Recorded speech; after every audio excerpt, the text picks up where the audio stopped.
Radio Free Tatooine presents Galactic War Report, a Star Wars Galaxy of Heroes podcast.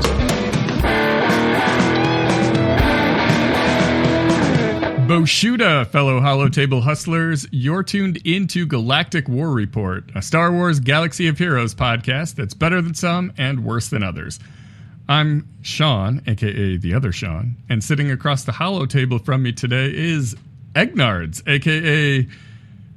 I know it's like enlightened genius, always, I don't know, something like that. But welcome to the program. Yeah, man, it's great. It's great that you. It's great to be here. Really, is what I should say. For anyone that actually cares, it is enlightened genius, not answering really dumb stuff. And I don't know that offhand. I looked it up beforehand just to make sure I had it. I almost did that, but I had a busy day, so I didn't do that. No, this is really cool. Josh is out of town. He's having a little vacation, fun time. That's awesome. Whenever that happens, I try to reach out and get someone interesting to take his place, and this worked out great, the timing of it. We've got some fun things to talk about tonight. We got a new Gungan, which is actually like kind of perfect timing to have you on here too, like the resident Gungan guru, I suppose. And we have to do a little bit of mourning for Biggs Darklighter. He just completely fell out of relevance. I relicked him up, and he's just it's sad. There's good and there's bad, right? The Force giveth and the Force taketh away. We're also going to talk about the beginning of a new 3v3 Grand Arena and the end of Conquest. As one nightmare ends, a new one begins. But first, I want to give a little introduction, a little chance for you to tell people a little bit about yourself, how you fell into this community. I discovered you like a long time ago on Discord, and you were just like someone that commented, and then you commented more and more and more, and now like you're everywhere, man. Yeah, I've always been part of the community. I started playing January 1st, 2017, so pretty early on. Sure. And I played very, very casually for like the first 2 years. I think the first time I spent $20 was November 2019.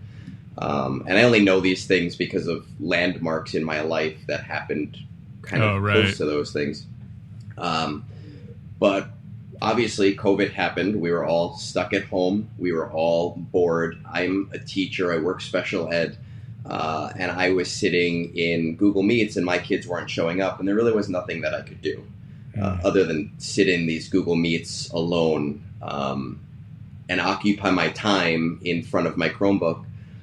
So I started posting on Reddit more, and I started coming up with like math-related studies, and one thing led to another, and I went from text posting math to being the Conquest guy, to being the territory battles guy, to being the how can I auto everything guy. That's all very important info. It's important info in this. I am on that auto bandwagon. I love that. This game takes up so much of our time that I try to find like the little bits whenever I can to kind of shore up my time or do things when I'm doing something else. And then video and the podcasting, that's very recent. You guys kind of caught me in my first like 2-3 months of toying with a new medium just to see what was fun and what's not. Yeah, and it's fun. Like you primarily post on YouTube. Well, yes. Post content, video content on YouTube. I've been seeing some of those. You've got your kind of like math club, the Tales Off the Holotable. There's a lot of just relaxed banter, just chatting. But then that is balanced out. It's like at the extremes. You're either really, really, really talking granularly about the game, or you're just not having fun. Not even thinking about it, And that's fun. I like that. We do every Sunday when I'm available, we do brunch with Egnards. I pop on at 8 in the morning and I just do whatever the game, wherever it takes me and chat with people. It's fun. I enjoy it.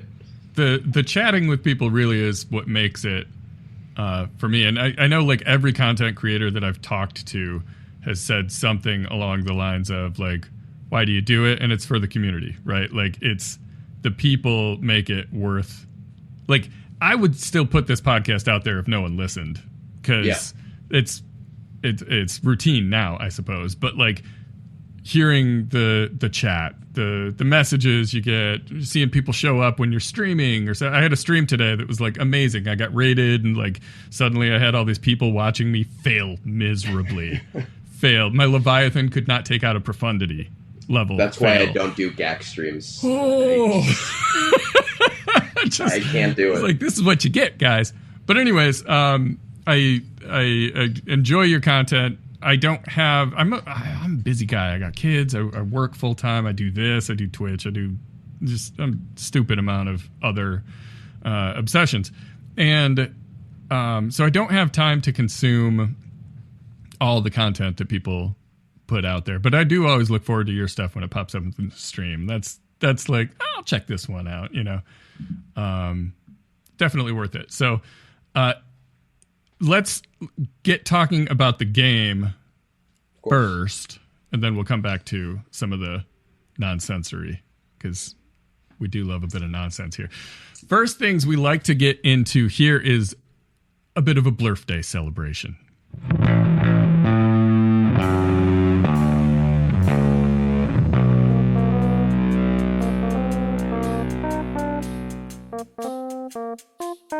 This week, we've got a few, and it's weird. This is always an opportunity to look back and see what characters came out this week in whatever year, and try and picture what they were thinking, releasing characters like this.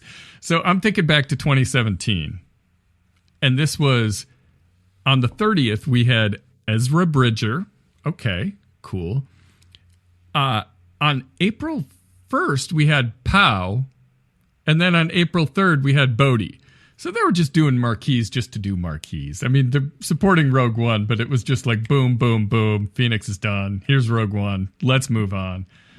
I just, sometimes I look back on a week and I'm like, God, that was a different time back then. Marquees were new. Fun of it.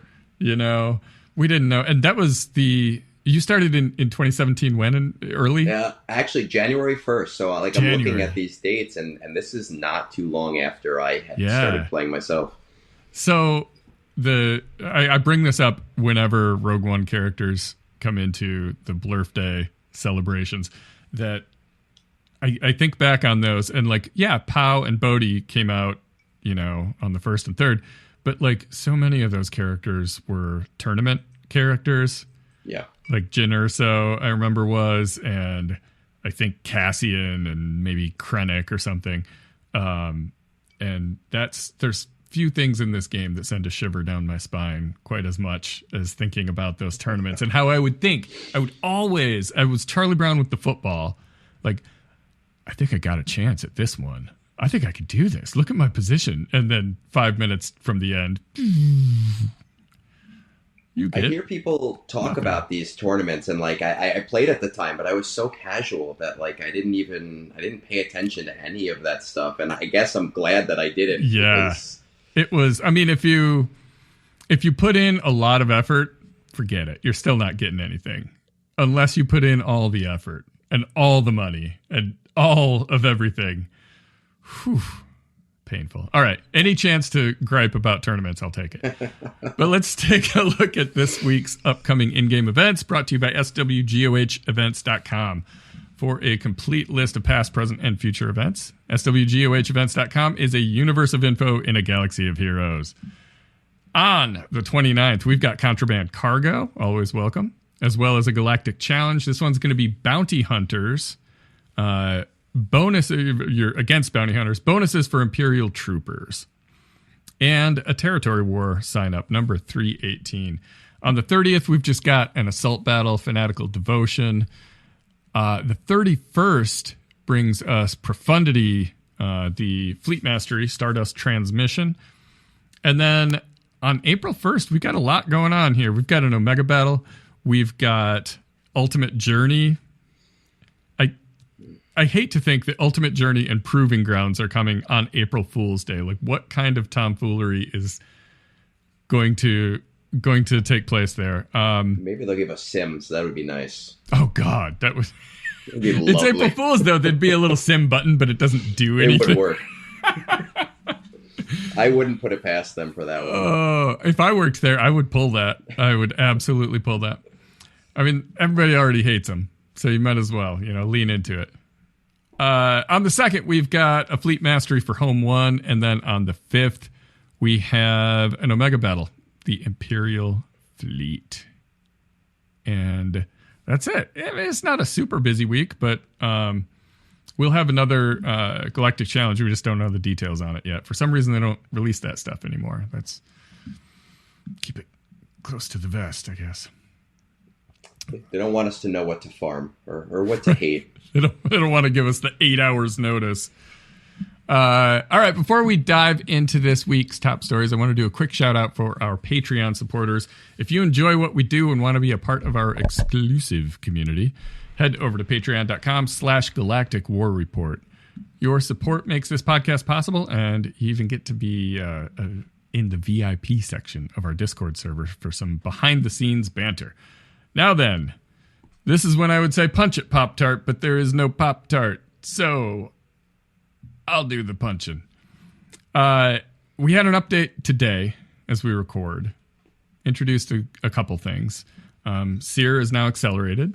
It's good news. That means the other Jedi Cal ones are coming, maybe. I'm the guy that still doesn't have Jedi Knight Doesn't Cal. have 'em. I'm just you're the pain in my side. I'm working diligently on it now, and I'm honestly on pace to probably have all the requirements done by the time the final characters get accelerated. So, And you probably have till June when they are when he comes around. Permanent. Yeah, when he's back forever. No doubt. And then we also got a new character loaded into the game today, Gungan Boomadier, which I had to do a double take. I thought it was a misspelling, and then I thought, no, it's a Gungan. Of course it's a Boomadier. Looks interesting. I like that. We'll come back to that in just a second. I just want to go over a couple other things. A lot of bug fixes. They're always tinkering with little things. But the significant ones to me were they made it so that heal over time happens. It's activated at the end of a turn instead of the beginning, which is good and bad. It means Scarif Rebel Pathfinder, they call him out, he's no longer invincible with the constant getting the heal over times, and he'll never die. He reses every time. Seems on paper like, well, that's good for the game. And, I guess it is. But the way that affects most of us is Conquest farming. Yes. He was a gold mine for Conquest farming. So now we have to do things. I could never get that cheese to work for me, so it doesn't affect me, but I know that a lot of people are using it. Yeah. And that's going to really mess them up going forward. I haven't done it this Conquest. I've done it in the past. It's for me, it's always been a dicey cheese. Like, maybe I don't quite have the right datacrons, so it kind of works, and it'll get, they say you can get 300 instances of whatever in one battle, and I get like 70, and I say, you know what? I got all day. Let's do this over and over. The other big change that is just plain painful is Big's datacron got nerfed. So now it only happens once per turn, so there's no more Big's infinite loop. And again, stepping back, I look at it and say that's probably good for the game. However, it got released into the game, and people like me invested in Biggs, and now that's gone. I saw people online talking about, like, well, all these people that re-rolled their datacrons to get a Biggs. And I'm like, yeah, but what about the people that, like, relicked him up to 5, that's like almost a perfect circle, the Venn diagram, right? I mean, we all had him at relic 3, but, like, you pump him up to 5 for the cron. It'll increase the ship, I mean, right? Like, at least it does. Quantity. It does. It's not worthless, but it is worth less, I suppose. Besides that, there was the bug that they've been working on forever with that resistance datacron that apparently was making people invincible if they had Zori on the team. I didn't even follow it because I never ran into it, but it sounds like that was a pretty stupid thing. So I'm glad that's gone. And then they updated Bo. Let's make her stronger. She now gains tenacity up for 1 turn at the start of each encounter. That can't be dispelled or prevented. She has plus 10 speed, stacking for each stunned light side Mando ally. From what I can gather, that's a Bad Batch solution, which I feel like is fine. I think they had said something on the forums, right, that they were looking into some outliers, and this was the one. So it's a very specific change to make sure a low budget team. Well, not even. They're very Kyrotech intensive. They are. A lot of people don't have Lord Vader because they don't want to mess around with Bad Batch. Yeah. I get that. But I feel like it's a decent solution to the problem. It doesn't, outside of that, it doesn't really affect her kit. Like, she's still a Godslayer, you know? She's going to take out Lord Vader. She does what she needs to do. Exactly. So that's not a huge deal. I do want to circle back, though, and talk about this here Gungan Boomadier. And before we get into, like, the nitty-gritty of the kit or anything, I feel like I should give you the floor for a minute to fanboy out about Jar Jar, about Gungans in general. I mean, how has your headspace around this game changed in the last month that we've known about this? Cut me off at any time because I can go forever. But I think something that's really misunderstood, because I've been fanboying on Jar Jar Binks for a very long time, and I've posted so many times about getting him into the game. I hate the character. I really do. This is our big Galactic War Report expose. And Egnards is a fraud. I've said it before. I think he's an annoying character. I don't think he should have ever been made. He is there now, and he is an important character to lore. But when I think about the game, and I think about the way that the game works, and I think about games that I like and kits that I like, which are like the really weird ones. When I played Heroes of the Storm, I played as Abathur, which was like a completely, totally different meta than everybody else. I just recognized that Jar Jar would have a very silly kit, and I recognized that he could bring so much to this game, so much fun to this game, that it started as like almost like a tiny bit of a meme, and it became like a very serious, like, no, I believe that this is something that'll be really positive for Star Wars Galaxy of Heroes. Yeah. And it just evolved from there. So, I mean, I'm super excited. I got into the video game right as this was happening, and I'm pumped for it. I'm ready for it. I have a Jar Jar mask that I'm going to have. Oh, I saw you talking about that. You had to, like, go visit family. I went to go visit my brother. I'm just here for the mask. I had to convince my teenage niece. I was like, please let me have this. Yeah. So I am excited. I am pumped, but I understand the controversies, and I do agree with him being an annoying character and the Gungans being annoying characters.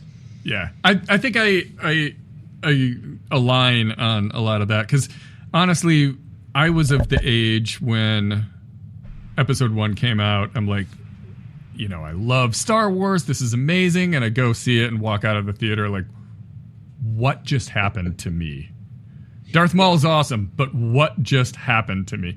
And, it's been a weird relationship with Jar Jar. I can say objectively, oh, God, just a mistake. This was oof. But I also see other people that like him, and I'm like, all right, float your boat, cool. And I agree with you that if it's gonna be silly in this game, if it's gonna bring a new element that's not just like power creep, but like a new way of doing things, or just an oddball team that you're like, I set this thing on defense, but I didn't think about Jar Jar, Yeah.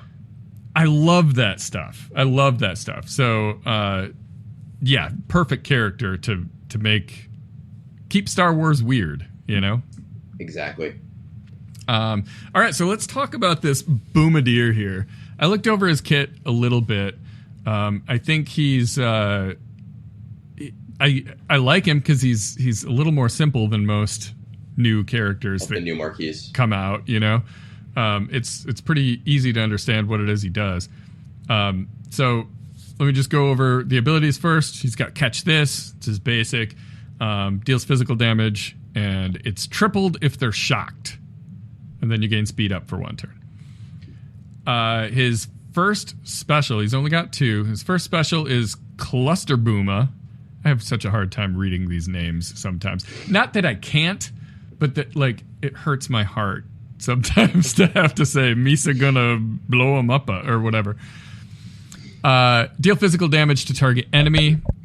Deal an additional instance of damage for each offense down, defense down, healing immunity, and speed down present on the enemy. Max 5.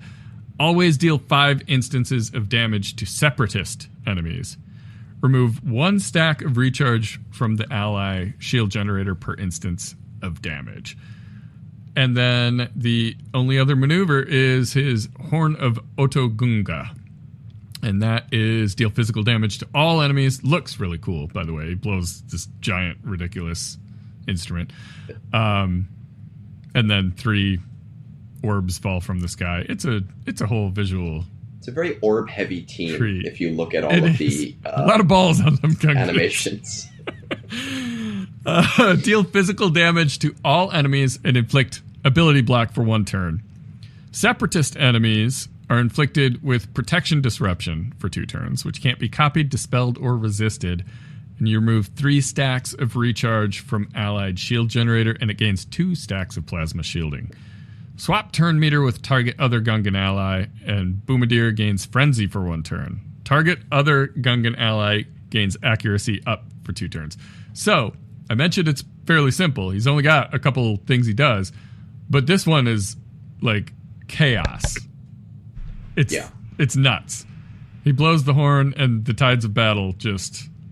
He's ready to go. Yeah. I mean, it's perfect. I love reading these kits, too, where it's clearly... Unless you're a separatist, in which case you're decapitated and you're...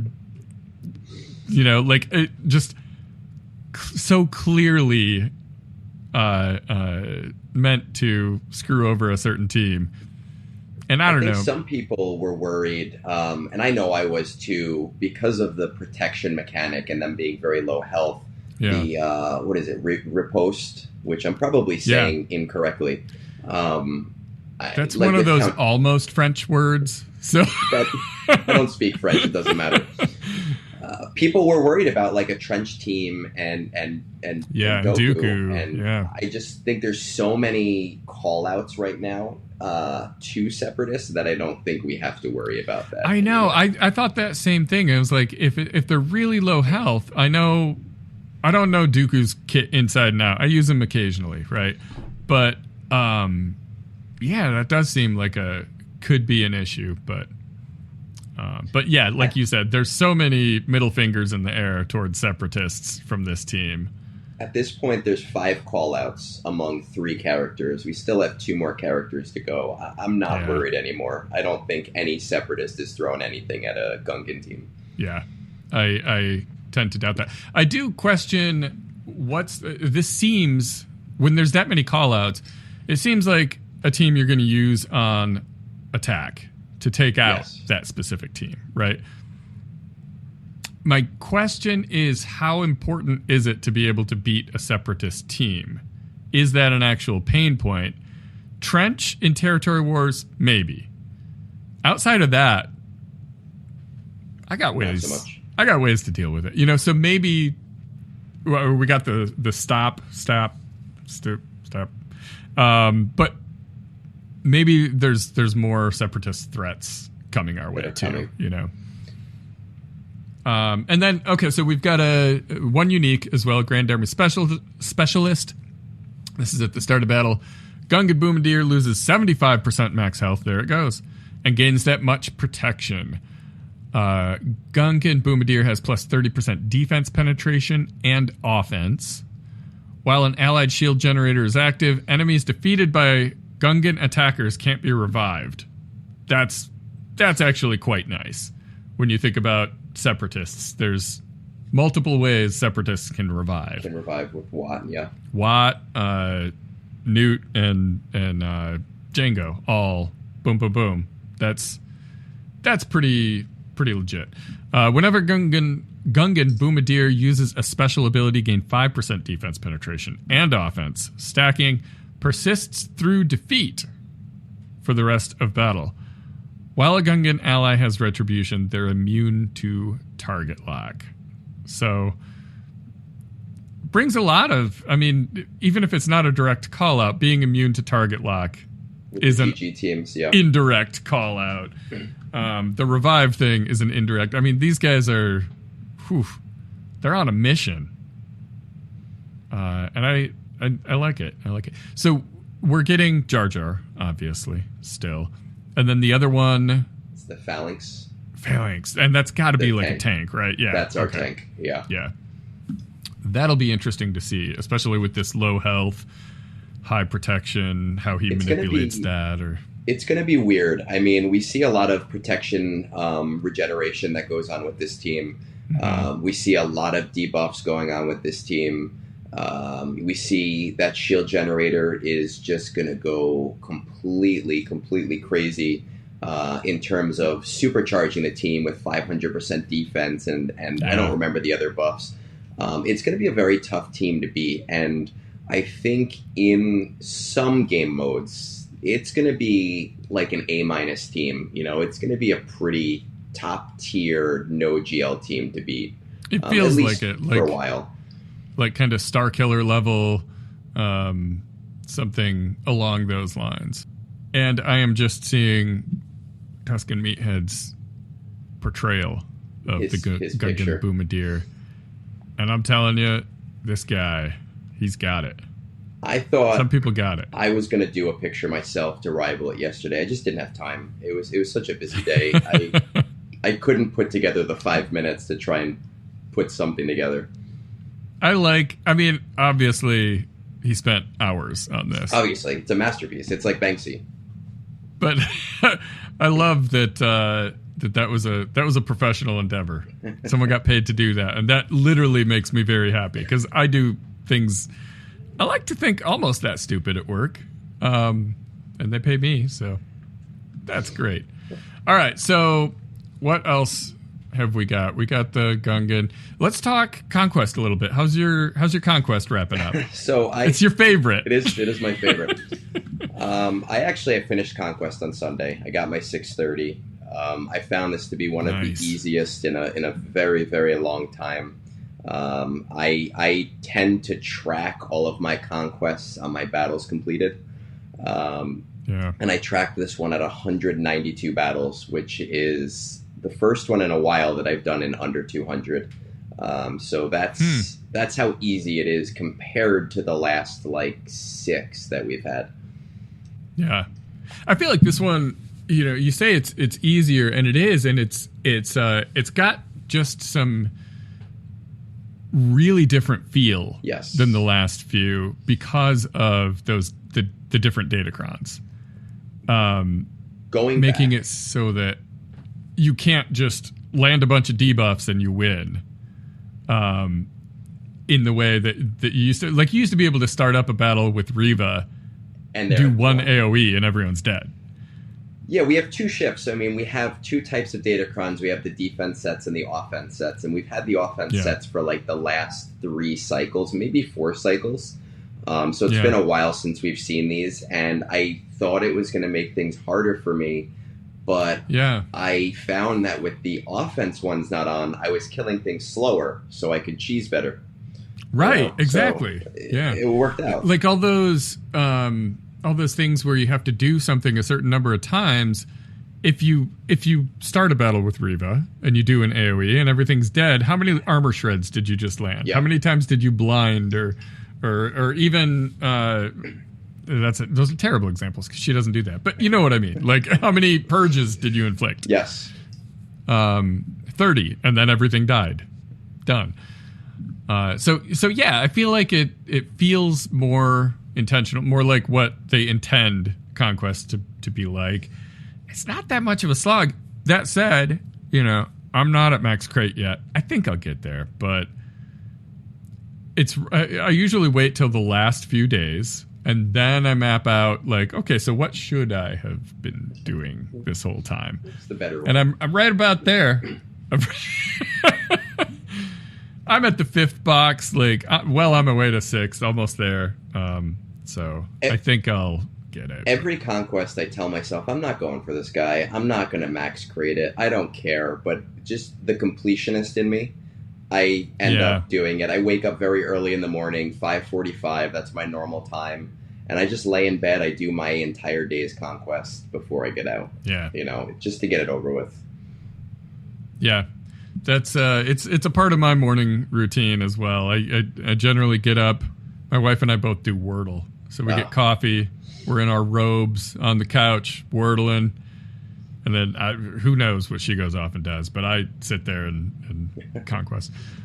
But yeah, I feel like there are a few that I don't really want to mess around with. Lightside Mandos.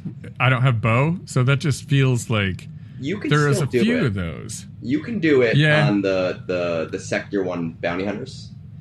Yeah. If you were doing it before. I started doing it, I realized I didn't need it, but it's still doable with just That's what I'm hoping when I map it out.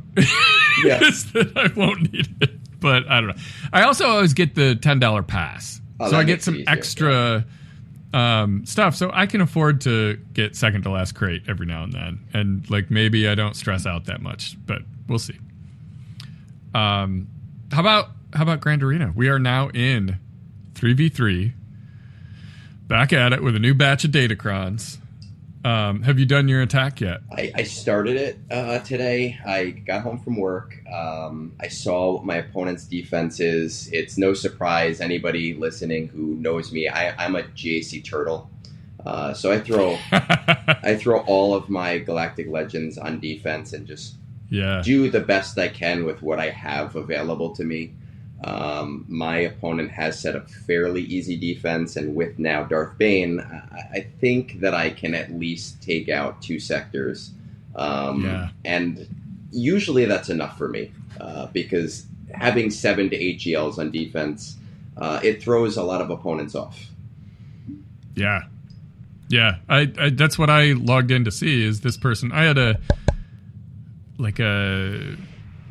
1.5 million advantage for GP, which it doesn't mean everything, but like we both had all the GLs, but I had a few things at higher relic levels that seemed to kind of matter.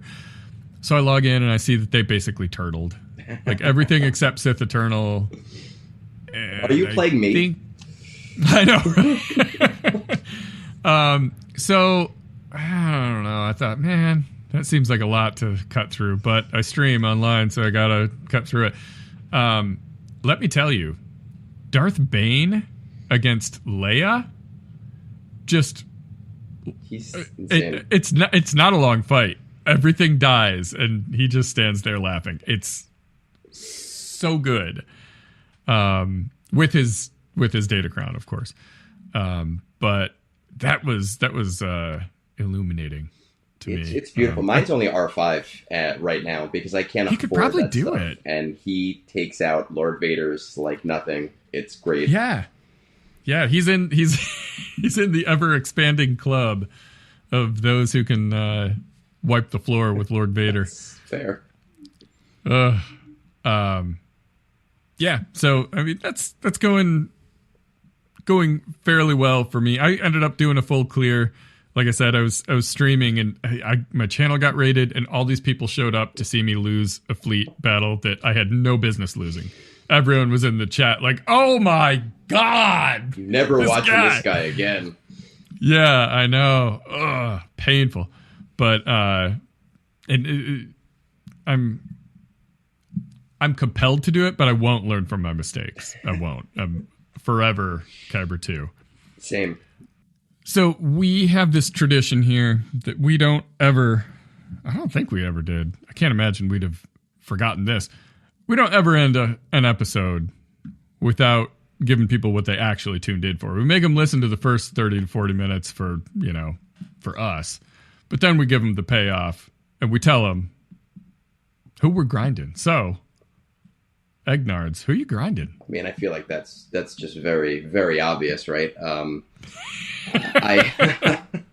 What's funny is I was grinding for Bo-Katan before Jar Jar was released, and I was doing refreshes, and I was trying to get those shards as quickly as possible. Second that he was announced as a legendary, and knowing the amount of crystals I was needing, I completely stopped all of my character shard farms. And I've developed this plan to get all of my Gungans to R9 on day one. So I love it. I had to build this whole road to R9, exactly the materials I would need, and I've been tracking it every week to kind of see, the things that I'm deficient on and the things that I have to get into gear. And I'm a little nervous about it, but I'm getting pretty close with my signal data and my relics. So while I know you guys are normally talking about shards, my primary focus has been relics.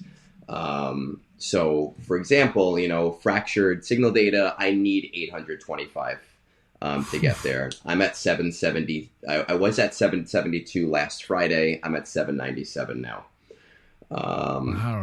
The incomplete signal data, I need 850. Last week I was at 638. I'm now at 657. Flawed signal data, I need 875. I was at 669 last week. I'm at 735 now. A lot of the lower end stuff I have done. Carbonite circuit boards are done. Bronziums are done. Chromium transistors, iridium heat sinks are done. My electrium conductors, I need 400. I was at 247. I'm at 264 now. Zimbital crystals, I need 250. I was at 129. I'm at 139 now. Impulse detectors, I need 200. I was at 104. I'm at 137. And I just finished my Gerda keypads. I was at 94 of 100, and I now have all 100 of them.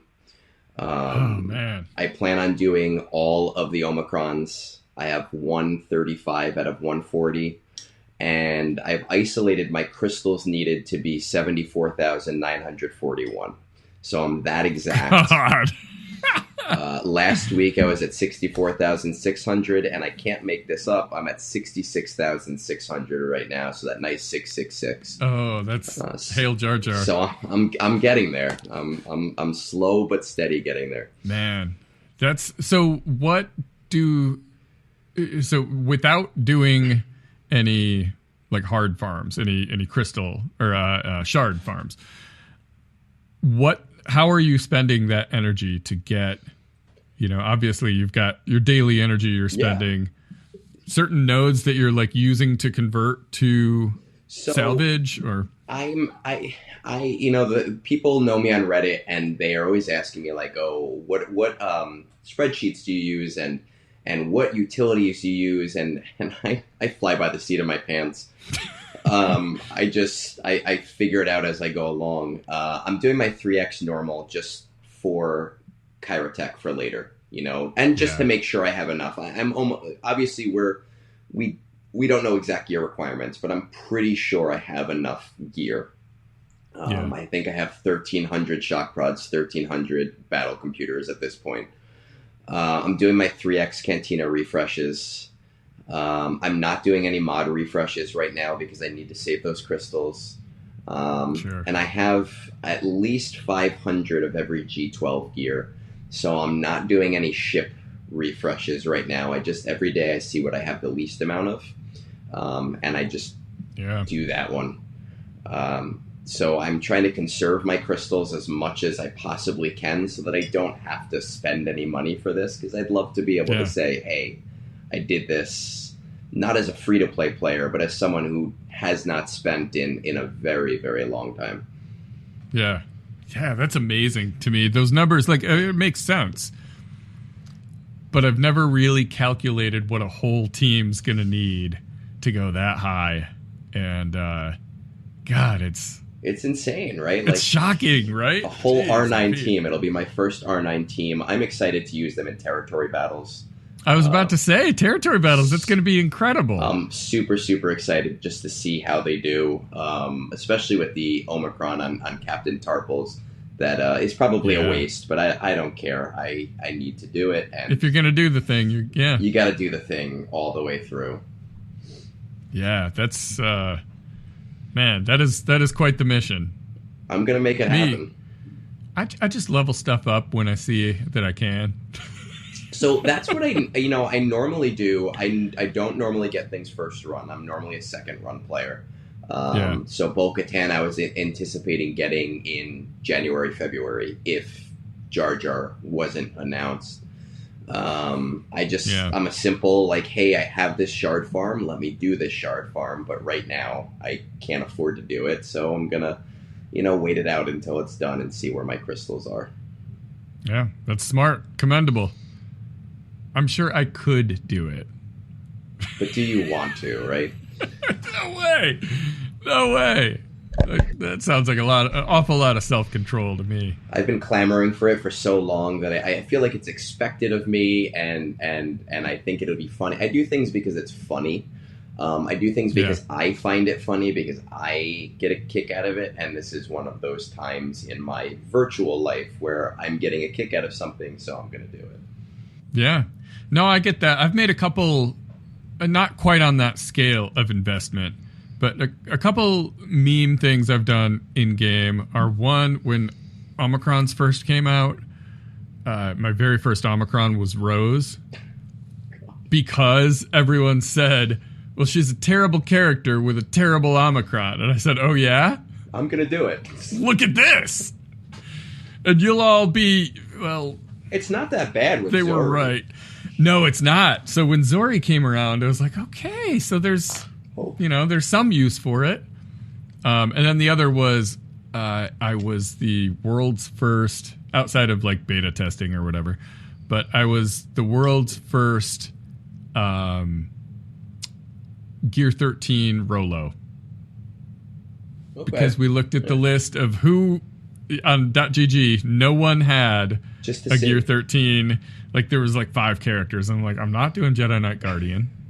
I'm not doing Ugnaught or whatever. And so it was her. It came down to her and whatever. Joke's on you, because Jedi Knight Guardians needed an R7 for Zepho. So you could have been helpful there.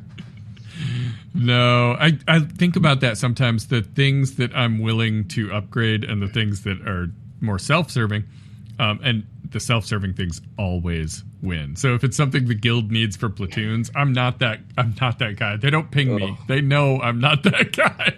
See, as I do recruiting for my guild, and I am the TB officer, so I feel like I have to be that guy. So yeah, I am the lovely owner of a Relic 9 Hoth Rebel Soldier. That's one of the hardest pills to swallow in any guild. R9 Mon Mothma. R8 Hoth Rebel Scout, like, just because that's what the guild needed. Yeah. I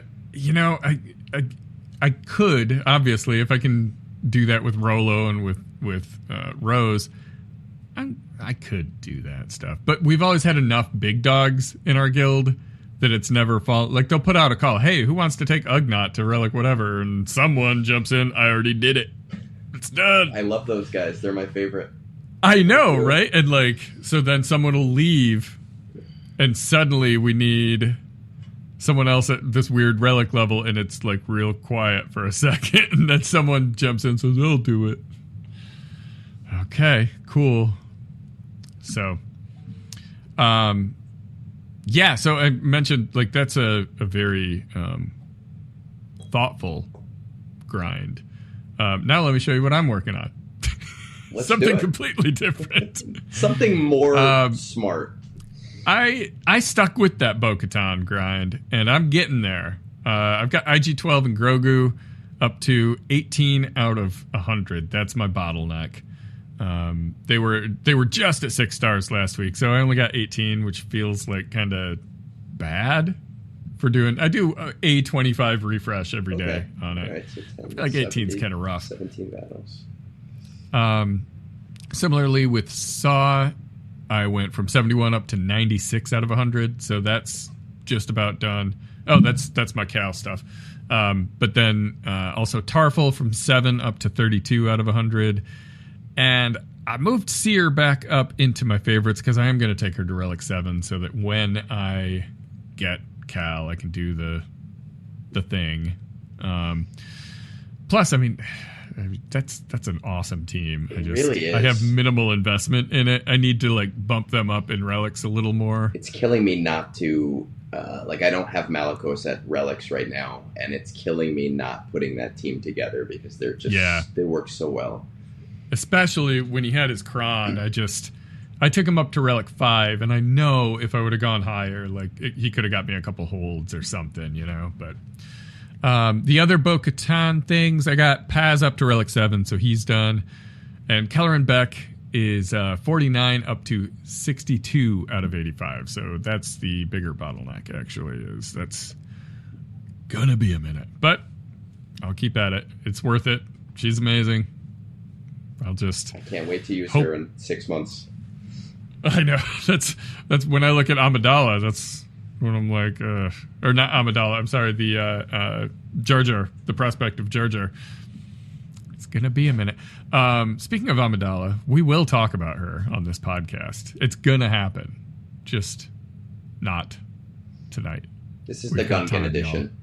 We're not going to mess it up with. Plus, actually, Josh is such a prequel fan. Like, if we covered the Gungan and Amidala while he was out, he'd be a little upset.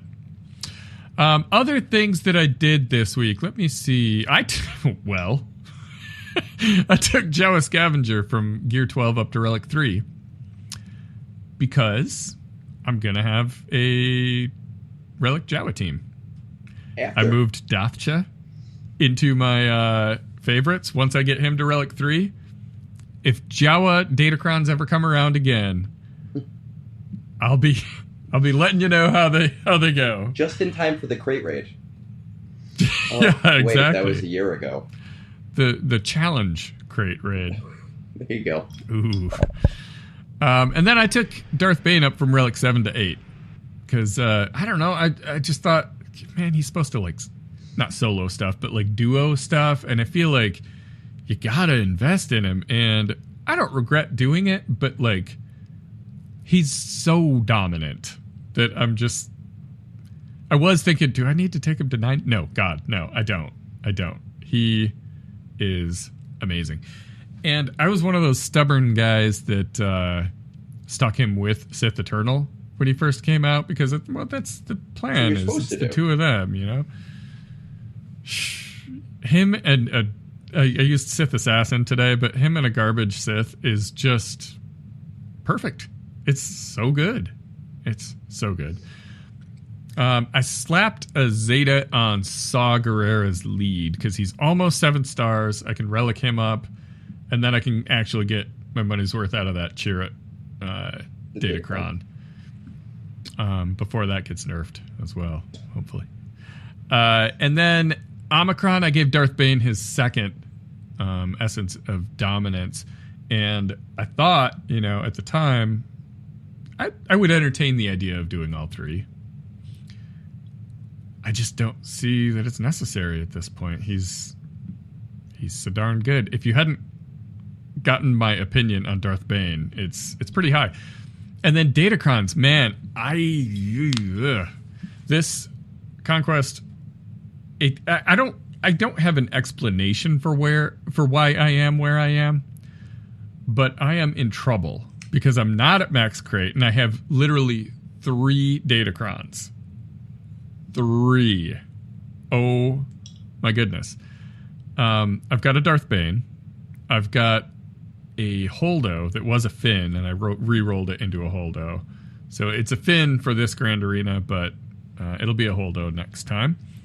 And then I've got like a level 3 or some nonsense. So I feel like there's been a lot of me focusing on the wrong things, like a feat that gets you two, like a boss feat that gets you 2 little key cards, and I'm like throwing everything at it. I don't need to be doing that. There's a lot of cheese in this Conquest where you don't need that. I'm just like I said, I need to sit down, write it all out, and figure out if I can max crate, or if not, just hit the Datacrons. That's what I did last Conquest, because I did really well the first 2 of that cycle, and I knew I'm about to get Darth Bane. I don't need to hit max crate to get him, so I'm just not gonna try. I'm not gonna try to get max crate. Instead, I'll hit Datacrons, and there's something to that.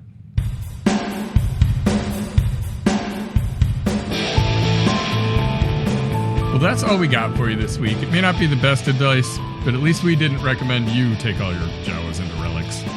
If you want to continue the conversation, join our Discord server. It's linked in the show description. You can become a real live Jawa by supporting us on Patreon, and share your thoughts by leaving us a podcast review. Big thanks also go out to swgoh.gg and swgohevents.com for providing all the hard data we misinterpret weekly. One more big shout out to Pabu Appa, our Sandcrawler supporter on Patreon. Thank you so much for tuning in, and may the Force and RNG be with you.